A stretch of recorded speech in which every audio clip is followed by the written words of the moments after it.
देखिए मैं आपको कुरान हकीम की आयत बताता हूँ। वत्तकू फितनतन ला तुसीबन्नल्लज़ी ज़लमू मिनकुम खास्सतन वअलमू अन्नल्लाह शदीदुल इक़ाब। हमारी बदकिस्मती है, आपका नहीं कह रहा मैं, हमारी बदकिस्मती है कि कश्मीर को कुछ बहुत ही दर्दनाक हालात से गुजरना पड़ा है।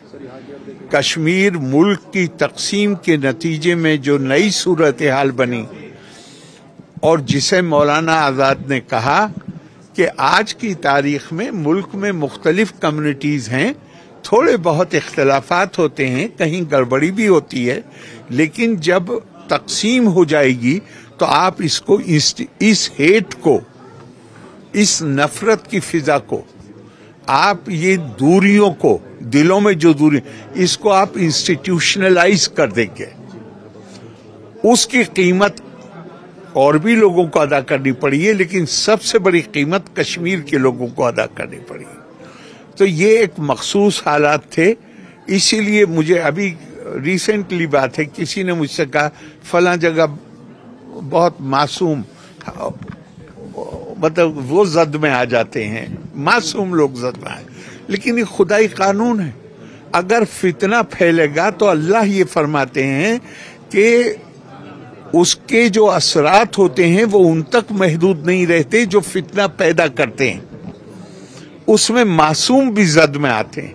चूंकि इंसान के पास कोई ऐसा तरीका नहीं है कि जब आप किसी ऐसी शोरिश को, बॉर्डर के दूसरी तरफ से आने वाली जो तोड़ने की सरगर्मियां, उनको काबू कीजिए, तो कोई आपके पास ऐसा तरीका नहीं है जिसमें आप खालिस उन्हीं को टारगेट कर सके।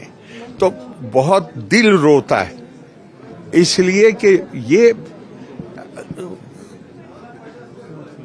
कोई, मैं कहता हूं इंसान होने का मतलब ये है कि तकलीफ कहीं भी हो। अब तो यूनाइटेड नेशंस का स्लोगन है कि गरीबी कहीं भी होगी वो खुशहाली के लिए हर जगह खतरा है।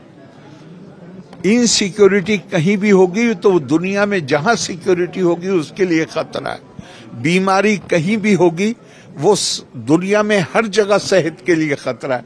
आपने देखा कोरोना वायरस में क्या हुआ, हमारे यहाँ नहीं पैदा हुआ था, किसी एक मखसूस जगह पे पैदा हुआ, लेकिन उसकी चपेट में पूरी दुनिया आ गई। तो हम ये कह के बेफिक्र नहीं हो सकते कि ये जो भी लोग आ रहे हैं या गड़बड़ कर रहे हैं वो सिर्फ कश्मीर में नहीं, हम सब फिक्रमंद हैं और हम चाहते हैं कि नॉर्मल हालात हों। और नॉर्मल हालात के लिए जिस बात की तरफ आपने इशारा किया, सबकी ख्वाहिश ये है, पूरे हिंदुस्तान की ख्वाहिश है, प्रधानमंत्री की है कि कश्मीर जैसे एक स्टेट की हैसियत से वो खुद अपना सब कुछ तय करे, लेकिन वो हालात नॉर्मल पैदा करने पड़ेंगे जिससे कि यहाँ के हालात भी मामूल पे आ सकें। और वो सब मिल के आपका और हमारा काम है कि हम वो हालात पैदा कर सकें कि जहाँ बिल्कुल जो नॉर्मल कानून हर जगह जिस तरह चल रहा है उसी तरह कश्मीर में भी चले। बिहार में किस तरह की तैयारियां हैं पोल्स को लेकर? अब तो कल तो पोलिंग होगा, तैयारियां तो पहले ही मुकम्मल हो चुकी। और ये बिल्कुल पक्का रखिए, हमारे यहाँ जमहूरियत बहुत मजबूत हो चुकी है और बहुत अच्छी तरह काम